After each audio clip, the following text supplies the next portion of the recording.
A short time ago, the United States military began major combat operations in Iran.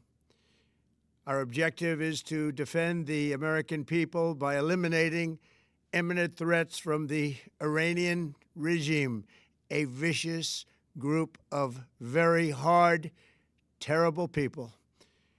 Its menacing activities directly endanger the United States, our troops, our bases overseas, and our allies throughout the world. For 47 years, the Iranian regime has chanted death to America and waged an unending campaign of bloodshed and mass murder, targeting the United States, our troops, and the innocent people in many, many countries. Among the regime's very first acts was to back a violent takeover of the U.S. Embassy in Tehran, holding dozens of American hostages for 444 days. In 1983, Iran's proxies carried out the Marine barracks bombing in Beirut that killed 241 American military personnel. In 2000, they knew and were probably involved with the attack on the USS Cole. Many died. Iranian forces killed and maimed hundreds of American service members in Iraq. The regime's proxies have continued to launch countless attacks against American forces stationed in the Middle East in recent years, as well as U.S. naval and commercial vessels in international shipping lanes. It's been mass terror, and we're not going to put up with it any longer. From Lebanon to Yemen and Syria to Iraq, the regime has armed, trained, and funded terrorist militias that have soaked the earth with blood and guts. And it was Iran's proxy, Hamas, that launched the monstrous October 7th attacks on Israel, slaughtering more than 1,000 innocent people, including 46 Americans, while taking 12 of our citizens hostage. It was brutal, something like the world has never seen before.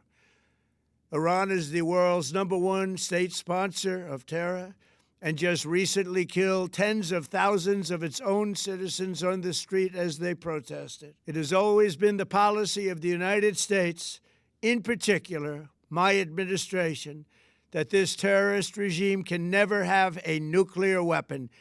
I'll say it again, they can never have a nuclear weapon.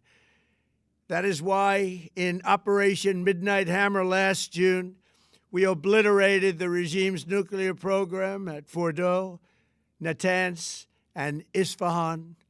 After that attack, we warned them never to resume their malicious pursuit of nuclear weapons, and we sought repeatedly to make a deal. We tried. They wanted to do it. They didn't want to do it. Again, they wanted to do it. They didn't want to do it. They didn't know what was happening. They just wanted to practice evil. But Iran refused, just as it has for decades and decades. They've rejected every opportunity to renounce their nuclear ambitions, and we can't take it anymore.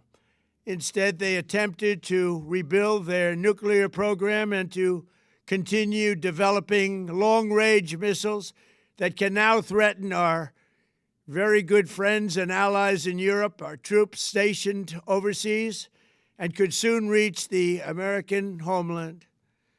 Just imagine how emboldened this regime would be if they ever had and actually were armed with nuclear weapons as a means to deliver their message. For these reasons, the United States military is undertaking a massive and ongoing operation to prevent this very wicked, radical dictatorship from threatening America and our core national security interests. We are going to destroy their missiles and raise their missile industry to the ground. It will be totally, again, obliterated. We're going to annihilate their Navy. We're going to ensure that the region's terrorist proxies can no longer destabilize the region or the world and attack our forces and no longer use their IEDs or roadside bombs, as they are sometimes called, to so gravely wound and kill thousands and thousands of people, including many Americans. and we will ensure that Iran does not obtain a nuclear weapon. It's a very simple message. They will never have a nuclear weapon. This regime will soon learn that no one should challenge the strength and might of the United States Armed Forces.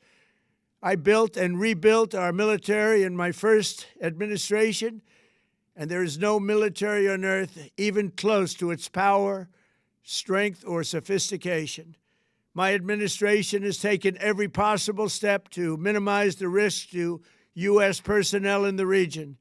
Even so, and I do not make this statement lightly, the Iranian regime seeks to kill. The lives of courageous American heroes may be lost, and we may have casualties. That often happens in war. But we're doing this not for now. We're doing this for the future, and it is a noble mission. We pray for every service member as they selflessly risk their lives to ensure that Americans and our children will never be threatened by a nuclear-armed Iran. We ask God to protect all of our heroes in harm's way, and we trust that, with His help, the men and women of the armed forces will prevail. We have the greatest in the world, and they will prevail. To the members of the Islamic Revolutionary Guard, the armed forces, and all of the police, I say tonight that you must lay down your weapons and have complete immunity, or, in the alternative, face certain death. So, lay down your arms. You will be treated fairly with total immunity, or you will face certain death. Finally, to the great, proud people of Iran, I say tonight that the hour of your freedom is at hand. Stay sheltered. Don't leave your home. It's very dangerous outside. Bombs will be dropping everywhere. When we are finished, take over your government. It will be yours to take. This will be probably your only chance for generations. For many years, you have asked for America's help, but you never got it. No president was willing to do what I am willing to do tonight. Now you have a president who is giving you what you want. So let's see how you respond. America is backing you with overwhelming strength and devastating force. Now is the time to seize control of your destiny and to unleash the prosperous and glorious future that is close within your reach. This is the moment for action. Do not let it pass. May God bless the brave men and women of America's armed forces. May God bless the United States of America. May God bless you all. Thank you.